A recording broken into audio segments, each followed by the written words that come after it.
Right now, South Korea is one of the wealthiest nations on Earth, 13th largest economy by GDP, global leader in semiconductors, shipbuilding, and consumer electronics. A country that went from war-devastated poverty in 1953 to technological superpower in roughly 2 generations. Most people look at that and see a miracle, an almost impossibly fast ascent from nothing. But what if South Korea's prosperity isn't a miracle at all? What if it's a return? What if the assumption buried inside the Korean economic miracle narrative, that Korea started from zero, is historically wrong in a way that changes how we understand both Korea and the entire story of medieval civilization? Because here's what the history actually shows. For several centuries during the medieval period, the Korean kingdom of Goryeo wasn't just prosperous. It was, by multiple meaningful economic measures, operating at a level of sophistication and material wealth that most of contemporary Europe simply hadn't reached yet. That's not nationalist mythology. That's what the trade records, the artifacts, the institutional structures, and the agricultural data show. And understanding why that was true, and why almost nobody learns this, reveals something important not just about Korea, but about how we decide which civilizations count as advanced. The story we're usually told about medieval wealth has a very European shape to it. Feudal lords collecting grain, Italian merchants opening trade routes, the slow, grinding climb from the Dark Ages toward the Renaissance. In this telling, the really sophisticated economic activity was happening in the Mediterranean, Venice, Genoa, the Hanseatic cities of Northern Europe. Asia exists in this story mainly as a destination, the source of silk and spices that Europeans wanted but couldn't yet reach efficiently. Korea, in this version, barely appears at all. It's a peninsula somewhere east of China, culturally derivative, historically obscure. Most Western students learn more about the Visigoths than they do about Goryeo. But the conventional story has a significant flaw. It's built on incomplete evidence. European sources documented European wealth. Chinese sources documented Chinese wealth. Korean sources documented Korean wealth. And the integration of all three, which historians have only seriously attempted in the last few decades, produces a picture that looks very different from the textbook version. What we're examining today isn't a simple claim that Korea was the richest. Wealth is complicated.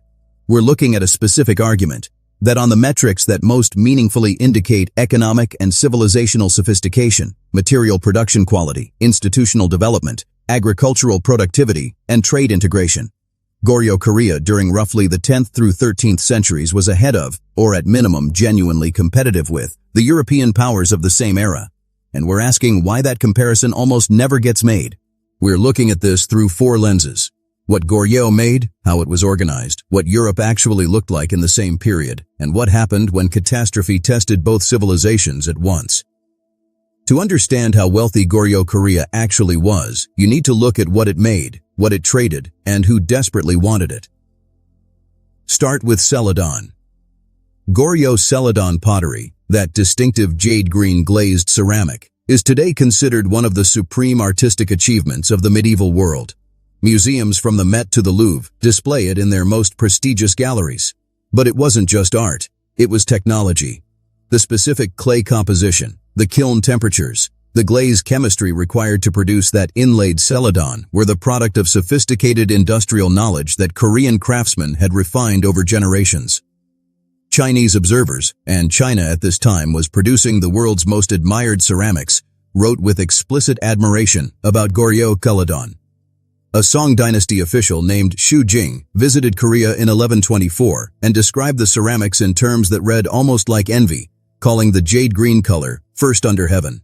Think about what that means economically.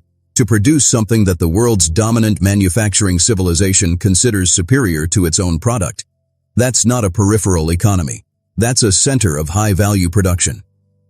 Goryeo wasn't only exporting ceramics. Its ginseng was so prized across East Asia that it functioned almost as a form of currency in regional trade. Its paper, hanji, made from mulberry bark, was considered exceptionally fine, sought by Chinese scholars and Buddhist institutions across the region. Its silk production, while not matching Chinese volume, was noted for quality. These weren't raw materials being shipped out for others to refine. These were finished, high-quality goods, commanding premium prices in sophisticated markets. Now compare this to what most of medieval Europe was exporting in the same period. Wool, Raw wool, primarily from England, shipped to Flemish cities to be woven into cloth. Timber, furs, saltfish. These are important commodities, but they're bulk goods, not luxury manufactures. The high-value production in Europe, quality textiles, fine metalwork, was concentrated in very specific regions: Flanders, northern Italy, parts of the Rhine Valley.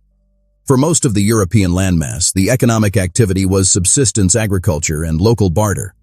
When we say medieval Europe was wealthy, we're often describing a very small slice of the continent. Goriot's luxury production was more geographically distributed than that, and the fact that it commanded high prices in the most sophisticated consumer market in the world, Song Dynasty China, which had a population of around 100 million people by the 12th century, is not a trivial achievement. Here's where it gets interesting. The existence of this trade tells us something beyond just what Korea was selling. It tells us Goryeo had developed the institutional infrastructure to sustain long-distance trade relationships, port facilities, merchant classes, currency systems, standards and regulations. You don't maintain consistent quality export goods for decades without the organizational architecture to support it. Wealth doesn't appear from nowhere. It requires systems, and Goryeo had built systems that most of medieval Europe simply hadn't figured out yet. Goryeo was founded in 918 by Wang Geon, who unified the Korean peninsula after a period of fragmentation. Within generations, his successors had established a meritocratic civil examination system modeled on Chinese practice but adapted for Korean conditions. This matters enormously. A state that selects its administrators through competitive examination, testing knowledge of governance, law, history, and ethics, produces a qualitatively different bureaucracy than one that assigns administrative roles purely by birth. Medieval Europe in the same period was deeply, structurally committed to hereditary governance at every level. Your position in society was almost entirely determined by who your father was. This wasn't just socially unfair, it was economically inefficient.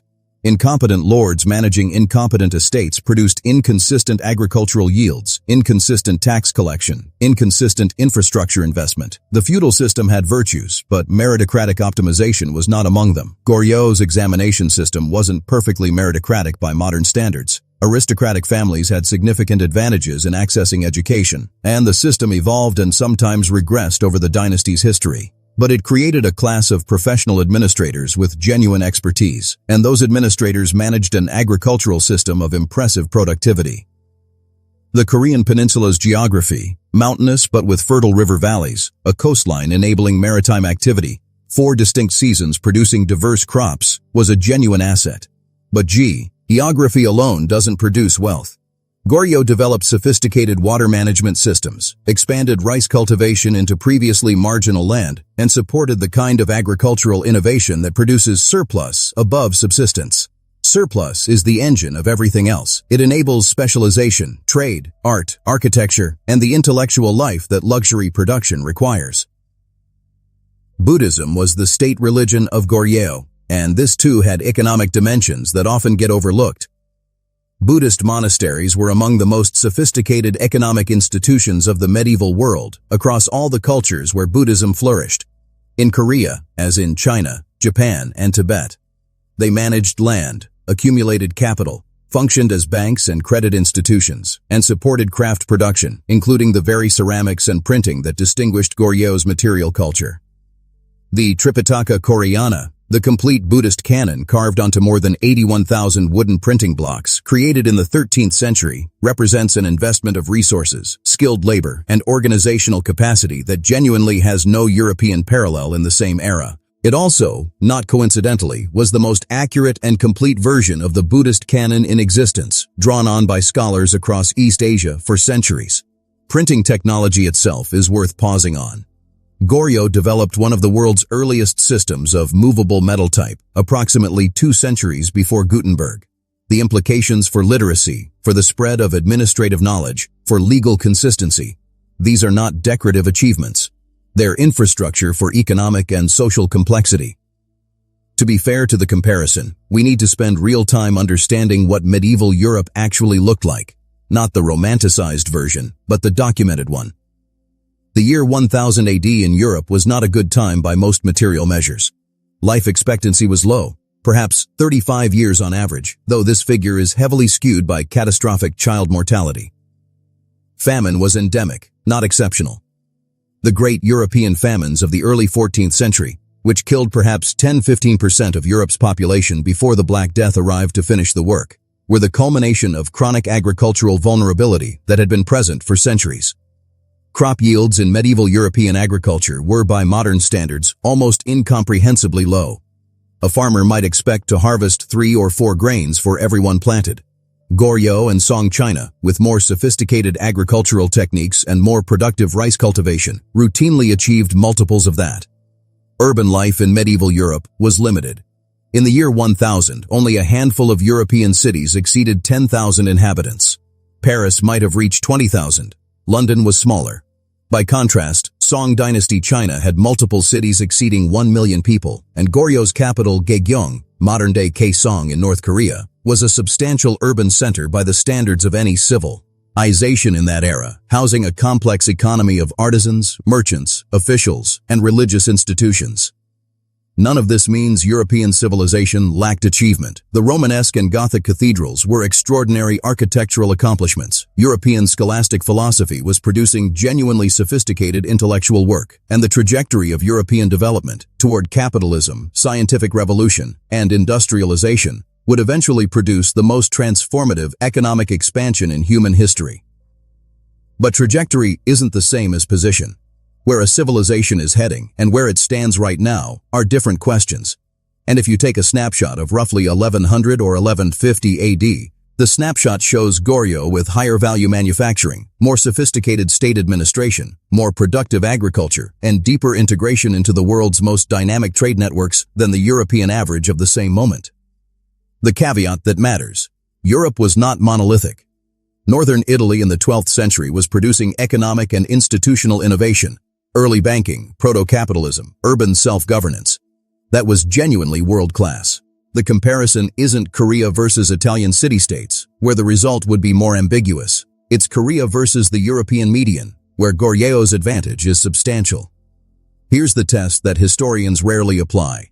What happens to a civilization when catastrophe strikes, and what does the recovery tell you about underlying wealth? In the 13th century, the Mongols came for both. Goryeo faced Mongol invasion beginning in 1231. What followed was brutal. 6 separate invasions over roughly 3 decades, destruction of settlements, massive population loss, the burning of the first Tripitaka Koreana, which is why they made the second one, the one that survives. By any measure, Goryeo suffered catastrophically. But here's what didn't happen. Goryeo wasn't absorbed or destroyed. The royal court retreated to Ganghwa Island and held out.